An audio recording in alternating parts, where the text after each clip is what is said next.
Всем привет, уважаемые друзья! Сегодняшнее видео я хотел бы начать с такой новости. У нас сперли видео. Это вот самое смешное вообще-то, когда вот случайно увидели, да, вот сделали скриншот, смотрим. Евгений, там какой, 93 подписчика. Лада Веста, видеоответы, замена, там, ну, форсунок. То есть наше видео кто-то себе на канал вставил. Я не знаю, я что, супер блогер, что ли, там? Или популярностью стал пользоваться. У меня там сколько? 250 подписчиков не набрали. Или думают, мы тут миллион, что ли, зарабатываем с 250 подписчиками. Утащили видео, поставили себе на канал. Немножко там изменили что-то в описании, я уж точно не помню. Просто здесь не полностью как бы скриншот. 1378 просмотров, 19 лайков, 6 дизлайков. Но это у другого человека. Соответствующие меры были приняты по поводу этого товарища, да, потому что без нашего согласия он как бы разместил видео. Да, так-то не вопрос, там, кто желает, пожалуйста, ребята, размещайте там у себя там на каналах или где-то там на сайте. Мы возражать в принципе не будем. Единственное, только согласуйте с нами это. Да, напишите там ВКонтакте, запишитесь к нам там в друзья, напишите сообщение, просим разрешения там-то, там-то разместить. Мы посмотрим, что за ресурс, да. Ну, если все нормально, дадим добро, пожалуйста, размещайте. Вопросов никаких, но нас в известность поставьте. А когда вот так вот просто вот происходит такая штука, я очень удивлен. Вот, то есть соответствующие меры по поводу этого гражданина приняты. Там YouTube занимается, то есть канал, я думаю, будет его заблокирован. Потому что это уже нарушение авторских прав. Я говорю, у меня воровать видео, ну, как бы смешно. У меня не супер они там видосы такие, прям это, заливные, что прям нужно это, к себе их вставлять. Да, вот мы, может быть, первые там были в YouTube в поиске по поводу замены форсунок. Есть у нас такое видео по поводу замены форсунок омывателя лобового стекла, ветрового лобового стекла. Вот, у нас мы первые были, действительно, в Ютубе, кто вот это сделал, кто поставил окрашенные форсунки в цвет на капот себе, на Ладу Весту. Вот, ну, так что, в общем, если хотите размещать наше видео где-то, сразу говорю, согласуйте с нами, не вопрос, дадим добро, пожалуйста, размещайте. Кто этого делать не будет, значит, будем принимать меры через YouTube.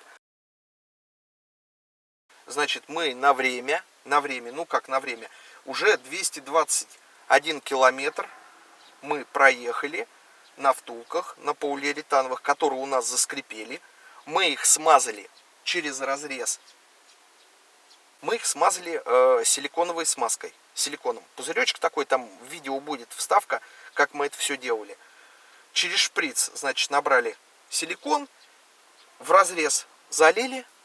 И в места соприкосновения непосредственно стабилизатора и втулки. Вот между, в микро эту щелочку, да, иголочкой мы аккуратно залили силикон.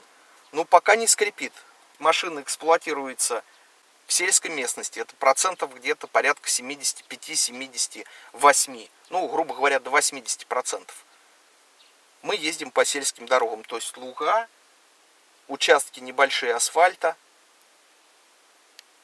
плохие участки асфальта, лужи, песок, глина, грязь, на рыбалку, за ягодами, за грибами, то есть вот по таким дорогам. Но пока втулки не скрипят. Выезжаем из гаража плавно, никаких скрипов, ничего нету. Короче, народ, хреновая новость.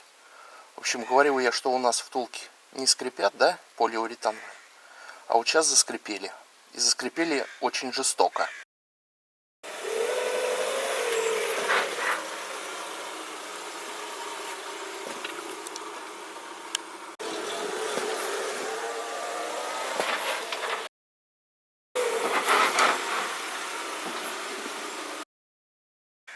В общем, у дилеров втулок этих нету.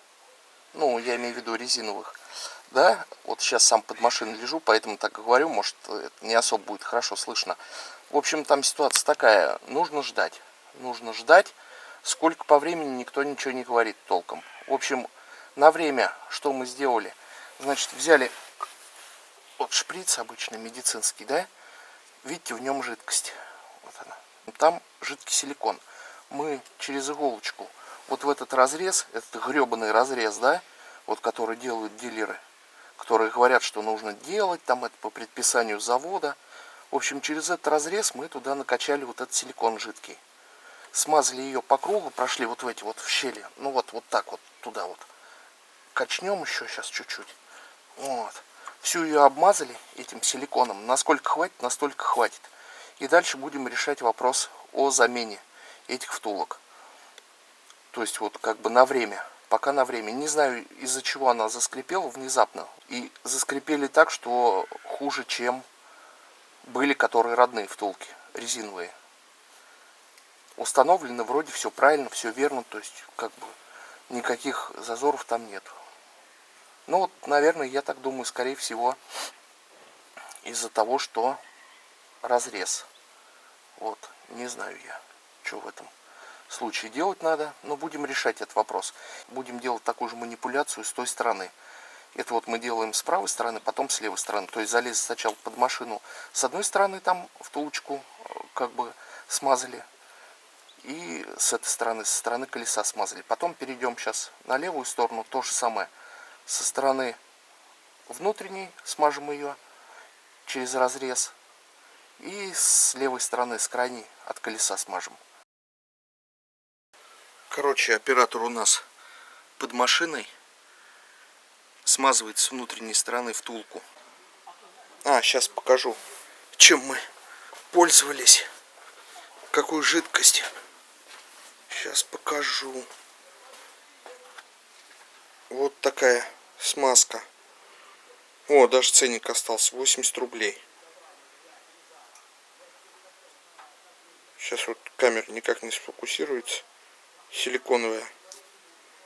Ну, тут вот все расписано.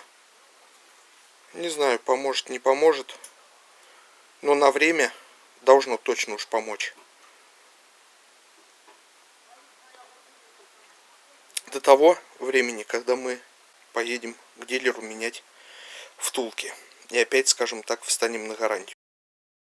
Вот в таких условиях испытываем смазку жидкую силиконовую, которую мы заложили в разрез полиуретановых втулок, которые у нас заскрипели через 1300 километров. Ну вот ездим уже неделю, проехали порядка 200 с лишним километров в смешанном цикле, но в основном процентов 60 вот по таким дорогам. Пока скрипов втулок стабилизатора полиуретановых после того, как их смазали жидкосиликоновой смазкой, как бы, не замечаем.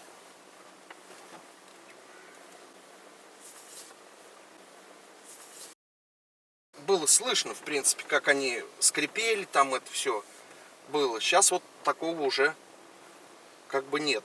То есть ездим мы, видите, какие условия у нас тут дорожные.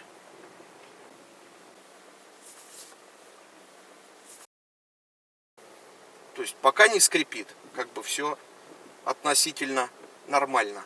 То есть вот уже на таких колебаниях, вот по такой дороге, уже начиналось хруст, скрип. И очень сильно, значительно сильно. Сейчас подъедем, еще попробуем через лежачие полицейские. А вот так теперь у нас втулочки не скрипят.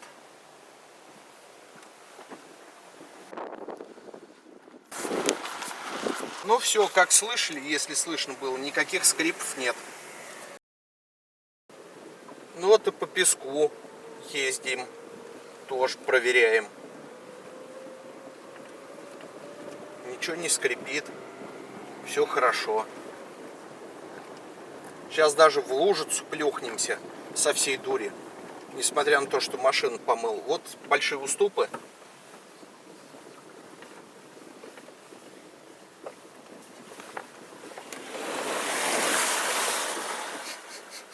Плюхнулись в лужицу.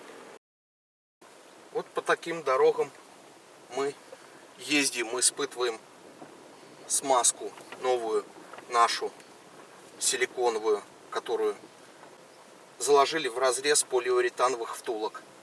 Вот условия эксплуатации видите, да? Вот уже ездим неделю. Ну, как бы пока не скрипят. Теперь самое интересное. По поводу ржавчины. Кто там вот эти снимает видео все, пишет, что-то говорит. Есть такая вот у всех книжечка. Лада Веста. Да? В каждом автомобиле. Ну вот у меня вот такая есть. Вот в такой она папочке. Тут находится гарантийный талон и сама Лада Веста. Вот это вот сервиска. Вот. Тут на днях у меня время было.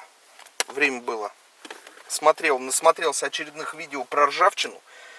Вот хотел сказать вам, ребят, ну, как бы, я думаю, не стоит вот это снимать.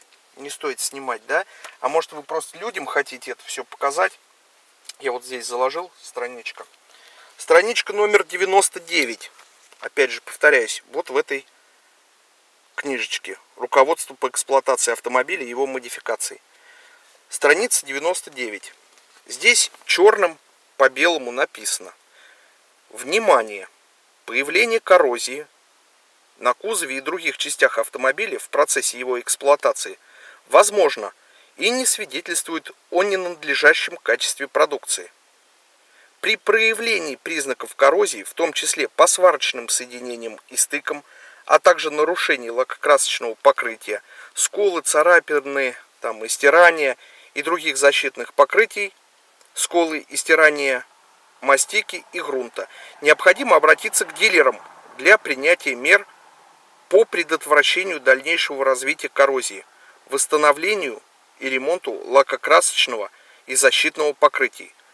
Своевременно принятые меры по предотвращению развития процесса коррозии на кузове и других частях автомобиля продлят срок службы и надолго сохранят товарный вид. В случае непринятия вами своевременных мер по устранению коррозионных процессов на кузове, изготовитель не несет ответственности за дальнейшее состояние кузова вашего автомобиля. Ну, тут дальше идет по обработке, тут я не буду перечитывать это все. В общем, смысл снимать видео про коррозию, когда здесь вот все расписано. Ехайте к дилеру и пусть они принимают соответствующие меры. Зачем это снимать, что там болтик заржавел, сварочный шов какой-то заржавел? Ребят, ну я не знаю, конечно, у меня, может, такие видосы там это, я разбираю некоторые тонкости, те, которые не разбирают другие, там, обзорщики, да, вот. Ну, как бы, вот про ржавчину, ну, вот, я вам сказал. Поэтому, прежде чем снимать видео про ржавчину, подумайте, как бы, ну, вы сами себя позорите. Я не знаю, смысл купить машину, потом снимать то, что она там заржавела. Ну, съездите к дилеру, пусть дилер устранит это все. А что людям-то показывать, что она заржавела? Ну, заржавела, теперь что, революция, что ли, из этого произойдет? Или что? Что теперь будет-то? Обрабатывайте, принимайте меры. По поводу конкурса. В следующем видео будет конкурс. Обязательно, это 100%. Кто-то ожидал его раньше, что он выйдет, да, ну, просто мы сначала, как говорится, как всегда, сначала скажем, а потом подумаем. Так и мы сначала сказали, а потом подумали. Просто с таким количеством подписчиков и друзей смысл проводить как бы практически нету. Почему? Потому что подумают, скажут, все там подстроено, фейково. Вот. А это, чтобы было побольше подписчиков, как бы было всем интересно. Будут призы или приз. Точно еще не решили, но по-любому будет розыгрыш для вашего любимого автомобиля. Подписывайтесь на наш канал, на нашу группу ВКонтакте. Задавайте свои вопросы нам на электронную почту. Выйдет новое видео, там будут видео-ответы на ваши вопросы. И обязательно будет конкурс. Всем пока, до скорых встреч!